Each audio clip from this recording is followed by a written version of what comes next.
This is Mark Shapiro. I'm here with Ivan Neville from Dumpstaphunk. They are kicking off the HeadCount participation tour here at the Baltimore Soundstage tonight, passing through Philly tomorrow, DC on Sunday, and then ending up in New York.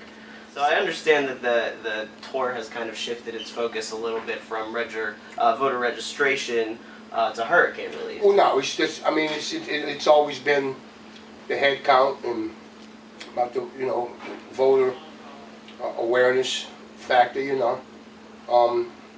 spreading that word out there, getting it out there, and making sure people remember, that you have a voice, you use it, and people have gone through lots of changes and lots of hard work, lots of struggle to get to where we are now. So we got, these liberties. Let's take advantage of them.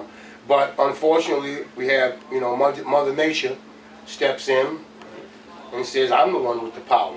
So crazy that this would happen right now. When you got, our President Obama, and you got the other guy, Romney. You got those guys are, doing what you have to do to get votes and convince people why, you should vote one way or the other. And right in the middle of all this, in the nitty-gritty of it, you have a storm of this magnitude to hit the East Coast. I mean, we used to that shit down in New Orleans. Mm-hmm. We used to hurricanes. I mean, we just had, which one was it? It was Isaac or something like that. There was something.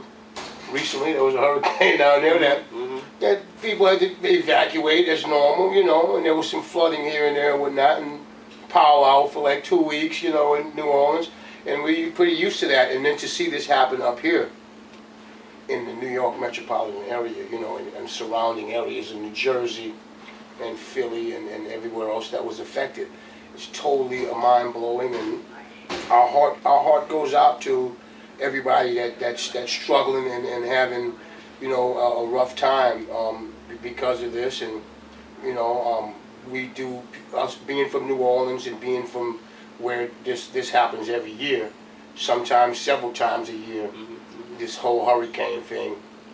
I mean, if a blizzard was to break out in New Orleans, we'd all be so lost, we would have no idea what to do.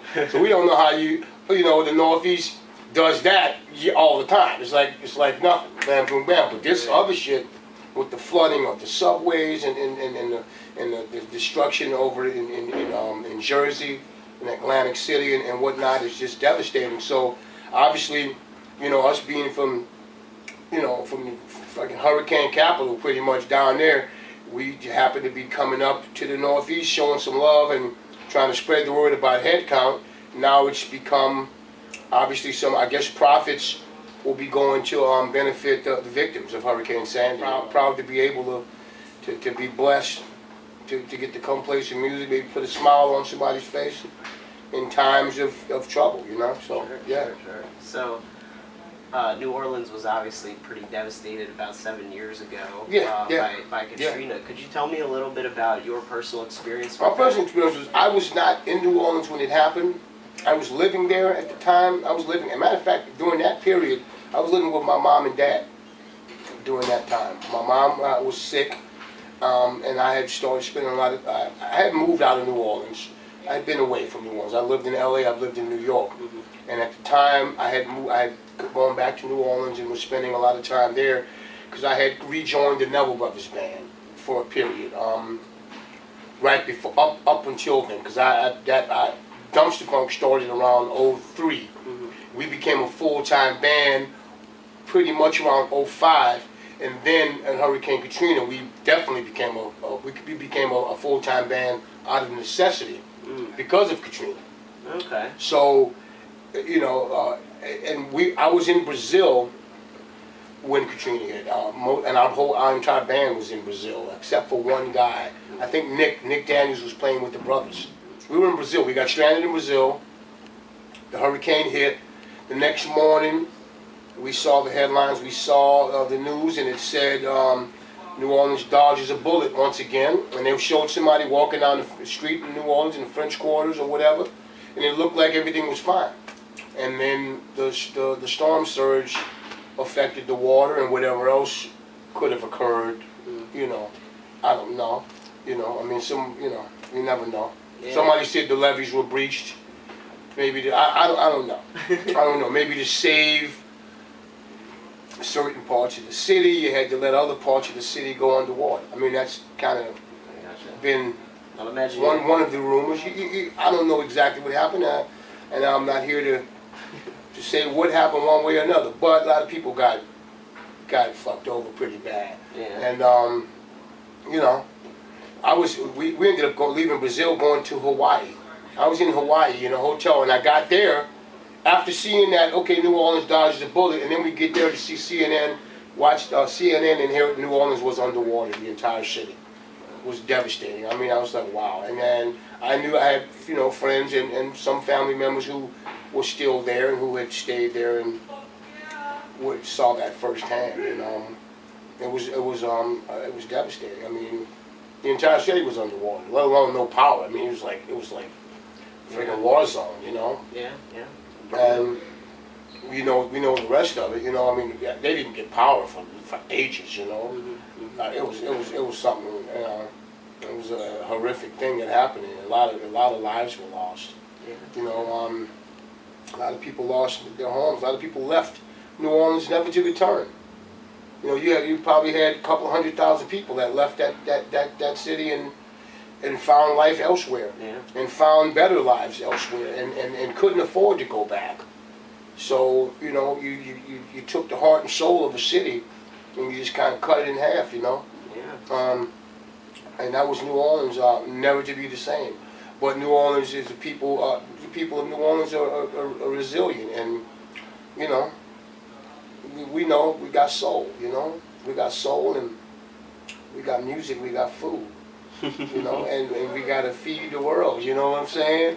Absolutely. So we had to come, we had to get it back together and push through it, you know. And so that, you know, that being said, you know, we understand what the people are going through, yeah, on the East Coast, you know. And once again, we're happy and privileged and to be able to come and play some music and maybe put a smile on somebody's face in a time like this, you know. Absolutely. And hopefully raise a little money at the same time, you know.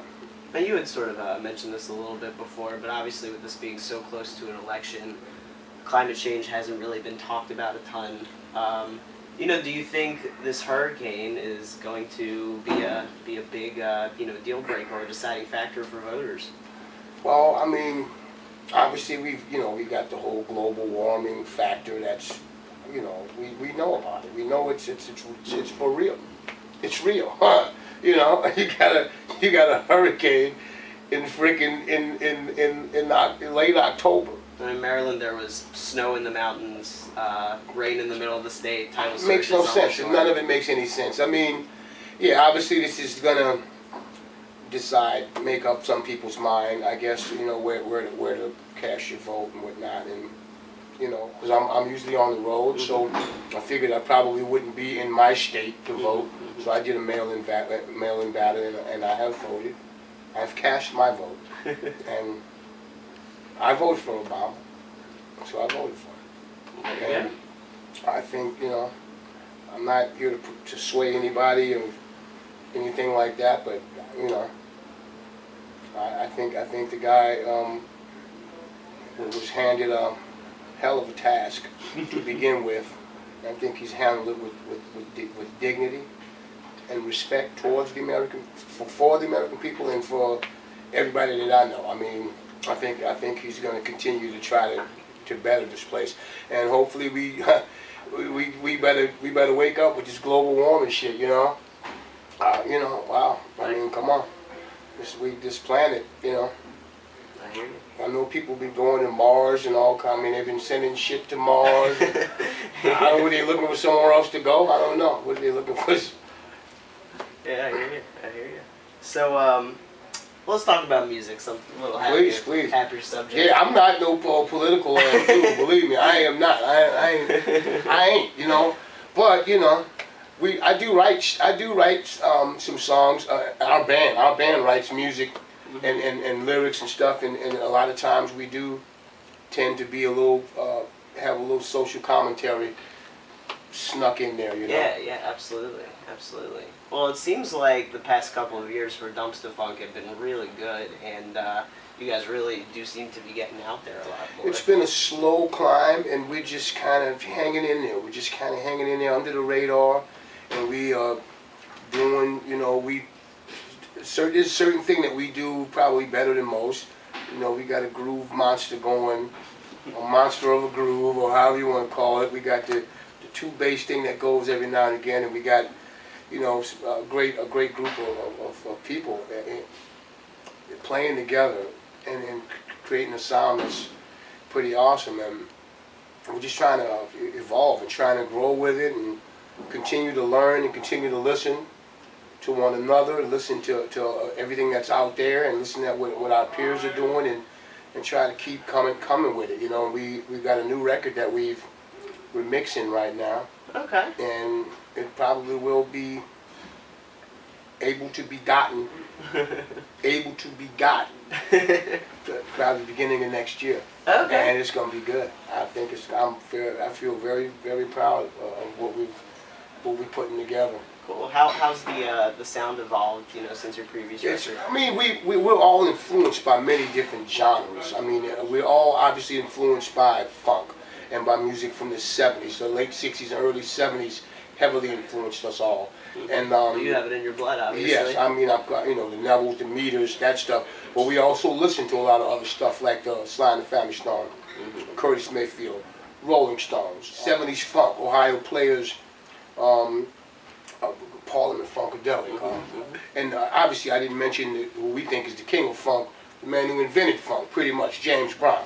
You know, and everything around that. And mix in some rock and roll, like I said, the Stones, Beatles, and Led Zeppelin and all that other shit. And right now what we've been doing, we've been incorporating many of these influences into the music. It's not just funk. It's some rock and roll mixed in there, with some blues mixed in there, with some gospel mixed in there. And so, which kind of, we came up with the idea to name the record Dirty Word. Okay. Because of funk being what we think is probably a dirty word. Well, I was going to ask you about that. You know, funk definitely seems to be popping up a little bit more these days. It's popping up a little more, but then it's kind of misunderstood sometimes. Yeah? Because sometimes people don't, you know, they don't know. Like, just for instance, when you go to register a song at BMI or certain music affiliations, when you're registering a song, and there's a section that says genre. There is no genre such as funk. There's pop, there's rock, there's urban, there's R&B, there's others, but there's no funk genre. So when you register a funk song, you got to put other. So, and then when someone asks you, you put funk in your band name, like our band name, our band is Dumpstaphunk. Say, hey, what's the name of your band? Dumpstaphunk. What kind of music do you play? I don't know, dumpster, funk, you know. So, you know, there's many different ways to look at it, but we also don't like being typecast as well. Yeah. Because we do play other stuff. We do mix other genres in there with the funk. This new record that we're going to put out is pretty much a statement of that. It's got some funk. It's got some shit that's funky. Obviously, we can't help it but have some shit that's nasty. But we got some stuff that's not as funky. We got some stuff that's leaning a little bit more toward the rock side. We got some things that are leaning a little toward hip hop kind of R&B vibe of soul music and whatnot. And we got mixes up in there. We got some blues influences in there and shit. So, you know, it's gonna be I'm look forward to seeing the response from when we unleash this. Cool. I'm looking forward to seeing what people say. Wow, that's Dumpstaphunk. Wow, Yeah. isn't that shit? You know. Yeah, So yeah. So, you know, you talk about how funk is sort of a dirty word. You know, to you, what is funk? Funk, really, to me, funk is where the notes are not. Funk is the space in between the notes. Okay. Sort of what really gives it that groove. It's the air. It's the air. It's where it breathes. Okay. Yeah. Okay. I like that.